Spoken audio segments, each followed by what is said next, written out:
Në kuadër të planit të rritjes të Bashkimit Evropian për Ballkanin Perëndimor, jemi zotuar që bashkë të ofrojmë rajonit një antarësim më të shpejt në Bashkimin Evropian dhe natyrisht proces të para antarësimit. Shtylla e dytë e planit të rritjes, tregu i përbashkët rajonal, është një parakusht për qasjen në përfitimet të tregut të vetëm të Bashkimit Evropian. Zbatimi i tregut rajonal përmes CEFTA-s sjell përfitime reale dhe të prekshme për qytetarët dhe kompanitë tona.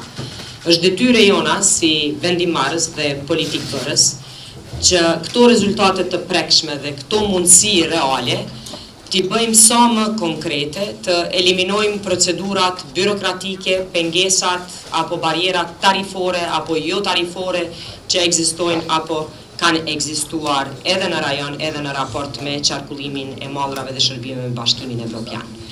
Duke përmbushur masat e dakorduara, do të përshpejtojmë përparimin ton drejt integrimit më të thellë ekonomik në tregun e vetëm në Bashkimin Evropian. Ne e shohim marrëveshjen e tregtisë së lirë të Evropës qendrore, jo vetëm si një marrëveshje, por si një instrument praktik për lehtësimin e tregtisë, heqjen e barierave dhe mundësimin që bizneset tona të rriten, të investojnë dhe të jenë në gjendje të konkurojnë në tregje më të mëdha. On regional economic integration as part of new integration efforts, activities for the Western Balkans region, and that includes also supporting the activities of the Central European Trade Agreement and the Common Regional Market. And as Madam Minister already mentioned, Kosovo's chairmanship last year allowed to unblock the appointment of CEFTA director and to adopt overall 12 decisions by the joint committee, thus advancing further this regional economic integration framework. And we very much hope that this year, under Albania's chairmanship, CEFTA will make further progress. Of course, decision making is not everything. For decisions to have positive impact, implementation is as important as adoption, while some important steps remain to be taken. In Kosovo's case, not only is the adoption is the ratification of additional protocols 5, 6, and 7. So this issue has long been highlighted as a key recommendation in the European Commission's annual report for Kosovo, and the implementation of these protocols on simplification of customs inspection, on trade and services, on dispute settlement respectively, would significantly facilitate doing business in Kosovo, both within the regional markets and beyond. Support for CEFTA, for regional economic integration, is Pillar 2 of the EU Growth Plan for the Western Balkans, which overall creates strong incentives for deeper regional and EU-aligned integration. So other pillars of the growth plan actually support also this regional integration objective. So, for example, the bilateral reform agendas with partners include commitments to deep reforms that align very closely with the objectives of CEFTA and of Common Regional Market.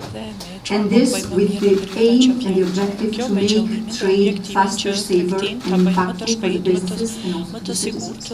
And this year, indeed, 2026 marks a very significant milestone for CEFTA. It's 20 years since we initially signed CEFTA agreement, and in this long journey we have achieved a lot, but at the same time we also have faced hurdles, obstacles and challenges that we have addressed. At the same time, while we are acknowledging the success and the progress, Still, we have the scale of a challenge ahead that remains substantial. The Western Balkans currently stand at approximately 40% of the EU GDP per capita, which, with the current convergence pace, it will take us until 2074 to reach the EU average.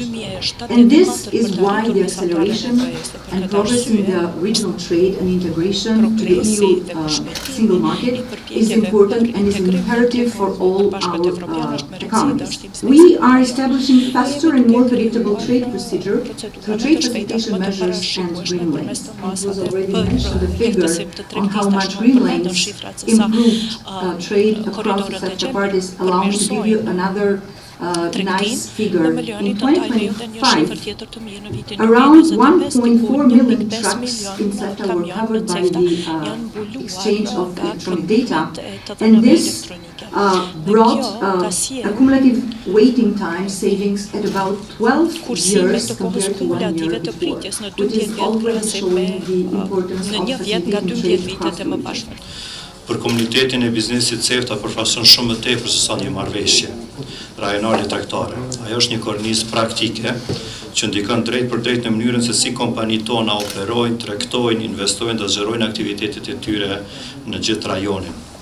Gjatë viteve, CEFTA është zhvilluar në një shtyllë kyçe të integrimit ekonomik rajonal, duke nxitur bashkëpunim rregullator, duke lehtësuar tregtinë dhe duke kontribuar në krijimin e një tregu rajonal më të parashikueshëm dhe konkurrues.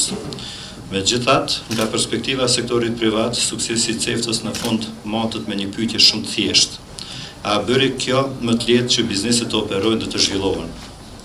Kompanitë tona, eksportuesit, prodhuesit, ofruesit e logjistikës dhe operatorët e shërbimeve përballen çdo ditë me realitetin e tregtisë rajonale.